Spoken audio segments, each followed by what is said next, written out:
jeunes. Et ça, c'est quand même chouette. Bon alors Pascal, qu'est-ce qu'on essaye aujourd'hui? Franchement, il faudrait qu'on essaye un moteur un peu plus puissant parce que les diesels éclatés, les essences à 1,4 litre éclatés, faut qu'on arrête là. J'ai une idée. Un 3008. Un SUV? Mais moi je préfère me prostituer qu'essayer SUV. Oh là là, t'es fou toi. Ce qu'il nous faut nous, c'est un V6, c'est un truc qui rêve. C'est pas un V6, c'est un gosse là. Écoutez les jeunes, peut-être temps qu'on arrête de fumer des merguez. Maintenant on passe à des petits Jaguar V6, ok? T'as autre chose à nous proposer? Bah ouais, les clés de la bagnole peut-être. Oh là là. Merci mon jeune. Allez, à plus. Oh mais mec,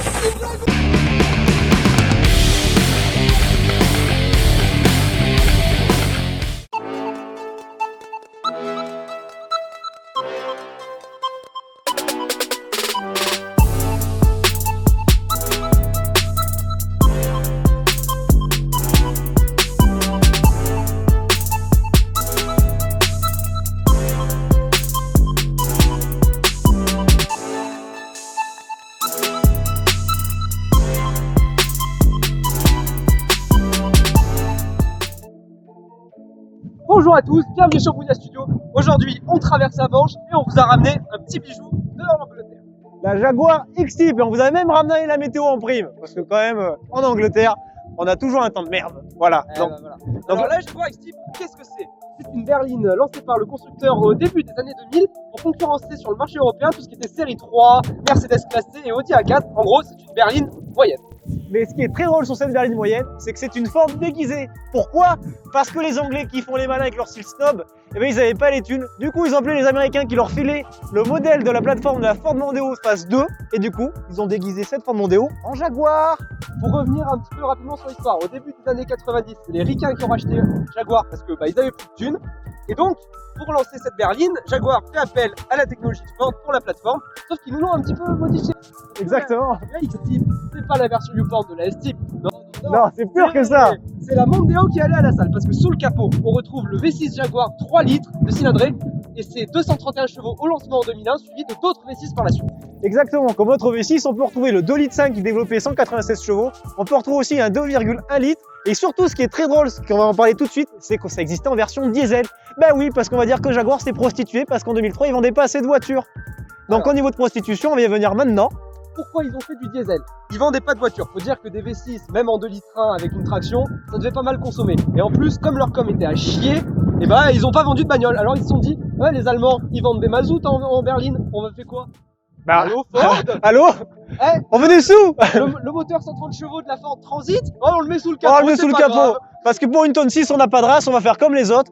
Donc il existait sur un 2 litres en 130 chevaux, il existait aussi en 155 chevaux. Du coup, ils ont espéré faire gonfler les ventes, et bien évidemment, ça n'a pas fonctionné non plus. Habitués à des grosses motorisations, des grosses cylindrées essence en propulsion ou en 4x4, les diesels, c'était des petites motorisations en traction, et surtout, ils venaient de chez PSA. Celui de 2003, la Ford Transit, celui de 2005, PSA Citroën. Voilà. Donc c'est-à-dire si vous étiez un retraité qui n'avait pas trop de race et pour vous le respect c'était une option à la naissance, et bien vous achetez une Jaguar 2 litres en diesel de 130 chevaux. Mais si vous vous respectez un petit peu plus, vous prenez le V6 de 2 litres 5 en 196 chevaux et nous, c'est ce qu'on va essayer aujourd'hui. Donc, bilan sur cette Jaguar déjà sur une première phase, qu'est-ce qu'on aime, qu'est-ce qu'on n'aime pas? Alors, de façon purement esthétique, la ligne. La ligne est éternelle et indémodable. La voiture a bientôt 20 ans. C'est une ligne, on va typer ça de berline de vieux, de voiture de vieux. Moi, je trouve ça Ah ouais. Il y en a des courbes, c'est allongé, c'est beau. Ça ressemble pas à un SUV. En fait, on la reconnaît bien. Moi, j'aime beaucoup ces jantes en 16 pouces, par exemple. C'est bête, c'est beau. Ça s'aligne parfaitement. On peut aussi voir les belles barrettes sur le côté qu'on a à l'arrière qui provient sur le phare aussi en longueur. Et ça, c'est vraiment beau. Et c'est ça qui nous différencie bien une berline de l'époque, alors que maintenant, comme disait Malo, on a que des SUV qui sont tous surélevés, tous bombés. Et là, on revient sur un classique de l'époque.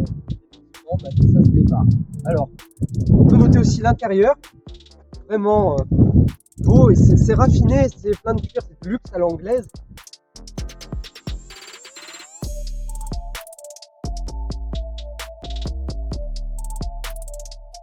Moi, ce que je trouve bien, c'est que quand tu montes à bord, vraiment, tu sens, tu as la boiserie. C'est arrondi, c'est beau. Bon, après, c'est vrai que ça a 20 ans, il y a des plastiques. On se dit c'est mal fini. Si on regarde dans les détails, par exemple, la portière ça bouge un petit peu, on a les caches qui bougent un petit peu, mais c'est normal. C'est une voiture qui a quand même 160 000 km. On peut pas s'entendre une voiture extrêmement neuve. Mais c'est pas ce qu'on lui demande pour une voiture qui cote dans une cote comme ça, pour une voiture qui a 3 000 €. un peu moins de 3000 €, c'est largement suffisant. Et franchement, pour rouler dans une voiture de luxe de chez Jaguar, c'est quand même magnifique. Voilà. Volume de coffre, 1 Pascal et un chamallow à l'aise. Franchement, À l'aise. c'est juste pour sortir où c'est un peu chiant, mais vraiment, le coffre, les 460 litres pour partir en vacances et tuer. 472 litres de coffre, Ouais. messieurs, dames, c'est vraiment exceptionnel. Pour tuer 2 mecs, c'est possible. Alors, cette Jaguar, est-ce qu'elle s'est bien vendue? La Wow. réponse est non. Ils en ont vendu 350 000. 350 000 dans l'automobile, on appelle ça un flop. En Surtout 8 parce que ans. en 8 ans. 8 ans, c'est Alors, nul. Le flop vient du fait que c'était les premières Jaguars vendues en motorisation diesel et que ça a pas marché. Ça intéressait personne. Mais il faut noter qu'en 2004, ça a aussi été la première Jaguar break de l'histoire. Avec, vous l'avez en break, en 2 litres, donc 230 chevaux. Ici. Donc une tonne 6. Mais ce qui est super important, c'est que la reine d'Angleterre, la reine Elisabeth II, a possédé une Jaguar break qui s'est vendue pour la modique somme de 15 000 livres. Un mec random a acheté une Jaguar break de couleur verte, enfin couleur Vert forêt, dégueulasse. Et le mec a acheté ça, il savait pas du tout à qui elle appartenait. Du coup, en fait, à Buckingham Palace, ils avaient tellement de la bagnole que personne n'était au courant qu'il y avait une voiture. Et ils l'ont dégagée, aussi simple que ça.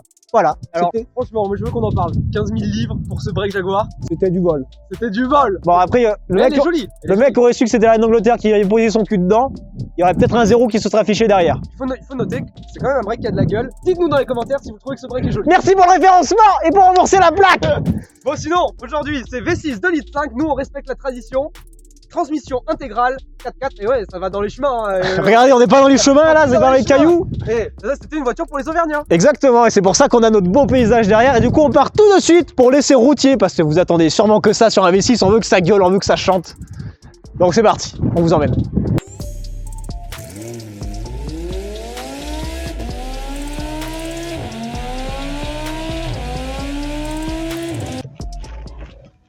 Il a calé le con. Alors, on se retrouve enfin sur l'essai de cette Jaguar Type X. X-Type, enculé. X-Type, Oh, pardon. parler. Donc, qu'est-ce qu'on peut dire sur cette voiture? Bah, C'est confortable. c'est confortable de Ah, ouf.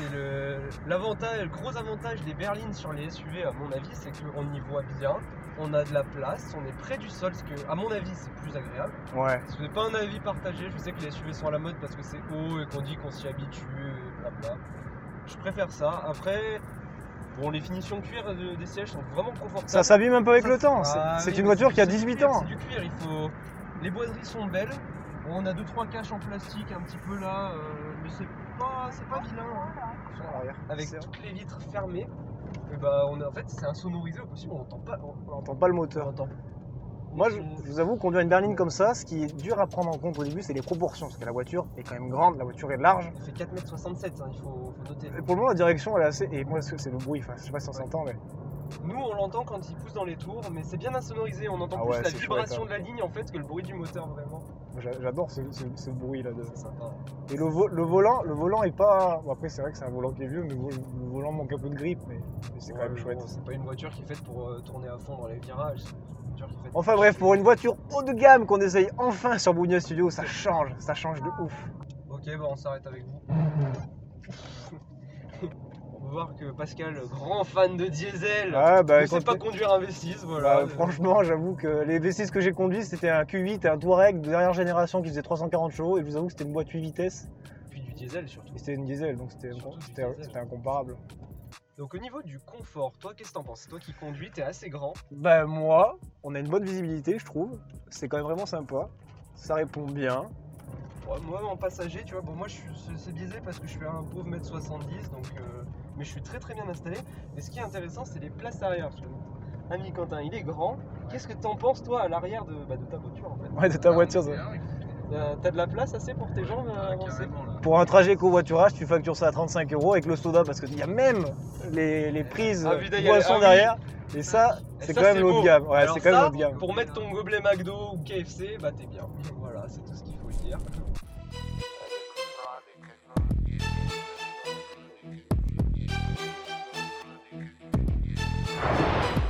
Yeah. Uh-huh.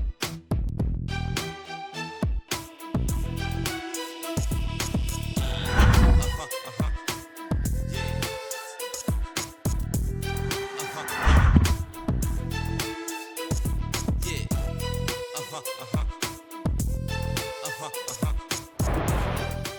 alors conclusion sur cette Jaguar X-Type V6 de 2002, qu'est-ce que t'en as pensé? Bah franchement c'est beau, c'est esthétique, c'est puissant, mais pas assez quand même. Franchement pour moi c'est une voiture de papy, mais en tant que jeune pour démarrer c'est quand même chouette, un petit V6 comme ça. Ouais. Point négatif qu'on notera quand même, la consommation du V6 et le prix de l'entretien. Ouais. Point positif, à l'achat, ça vaut 3000 balles en état.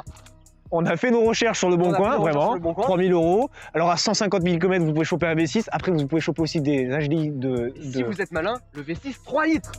Bon sur ce, on va vous demander de vous abonner, d'aller voir notre YouTube. Surtout Surtout de nous payer le drift. de nous payer le drift, s'il vous plaît. On va en faire encore plus d'essais comme ça, pour encore plus s'amuser. Et ça c'est quand même chouette. Donc si vous pouvez venir nous rejoindre sur notre page YouTube, sur Instagram, on est partout.